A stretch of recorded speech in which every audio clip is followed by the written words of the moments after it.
అంటే ఈ దేశంలో రిజర్వేషన్లు పొందని కులాలు అంటూ లేవనేది స్పష్టం. అంటే అందరికీ రిజర్వేషన్ ఉంది అనేది మనకు అర్థమవుతుంది, చూస్తూనే ఉన్నాం, మనం గమనిస్తూనే ఉన్నాం. రాజ్యాంగ సవరణలు కూడా చేస్తూ ఉన్నారు.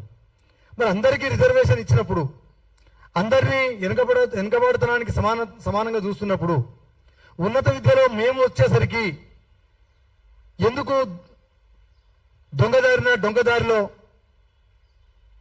ప్రైవేట్ యూనివర్సిటీలను ముందుకు తెచ్చి వాళ్ళ ఇష్టానుసారంగా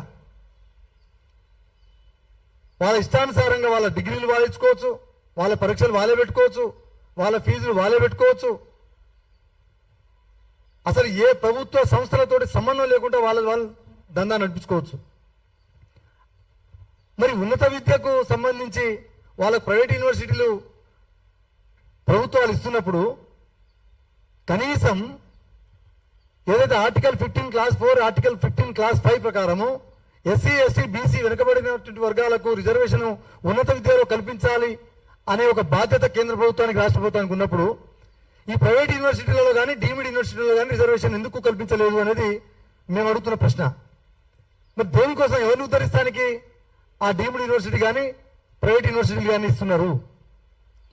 ఎవరిని దోచుకోవడానికి, ఎవరిని మేలు చేయడానికి, ఎవరిని బాగుపరచడానికి ఈ డీమ్డ్ యూనివర్సిటీ కానీ ప్రైవేట్ యూనివర్సిటీ కానీ ఇస్తున్నారు అనేది మేము అడుగుతున్నటువంటి ప్రశ్న.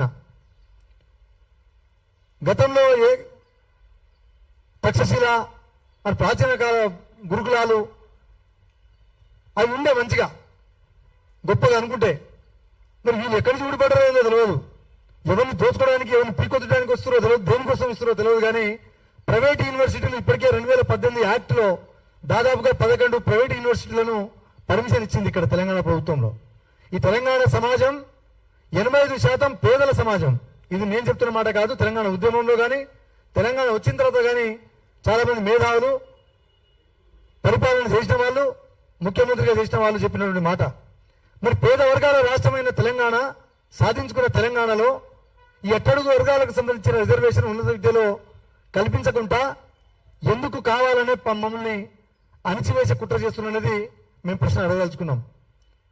ఎంత దారుణం అంటే ఒక చిన్న ఎగ్జాంపుల్ చెప్తాను నేను. మల్లారెడ్డి అనే యూనివర్సిటీ ఉంటుంది, ఆయన చదువు రాదు కానీ యూనివర్సిటీలు మాత్రం కోకోలో ఉంటాయి.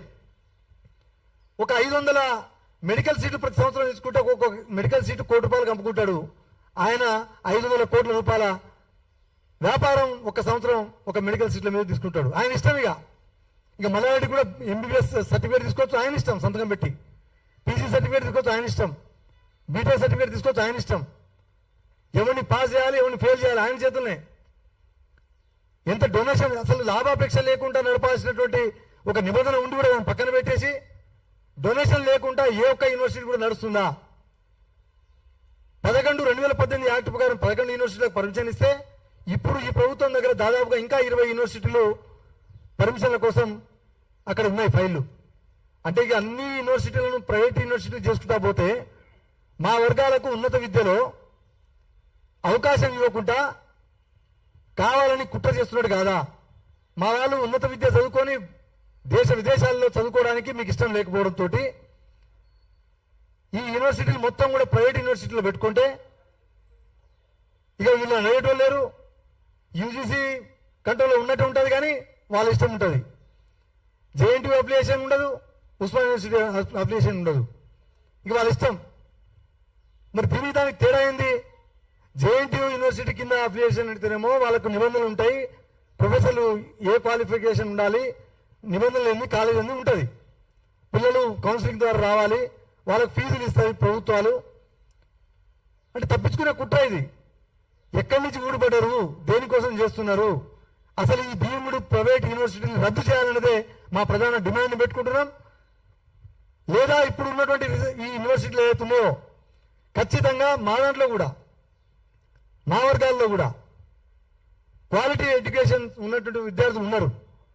వాళ్లకు సరైనటువంటి ప్రభుత్వ నిబంధనలను పెట్టి ప్రోత్సహించి నిజంగా నువ్వు చెప్పదలుచుకుంటే వాళ్ళకు కూడా అవకాశం ఇవ్వాలి. నువ్వు ఇవ్వకుండా నువ్వు ప్రైవేట్ యూనివర్సిటీలు ఇస్తున్నావు అంటేనే ఒకటి ఫీజు రియంబర్స్మెంట్ నువ్వు ఎగ్గొట్టే కుట్ర, రెండోది ఎవరిని బాగుపెట్టాలి, దాని ద్వారా ప్రభుత్వం పెద్దలు ఎట్లా బాగుపడాలనే ఒక ఒక దరిద్రమైనటువంటి ఆలోచన.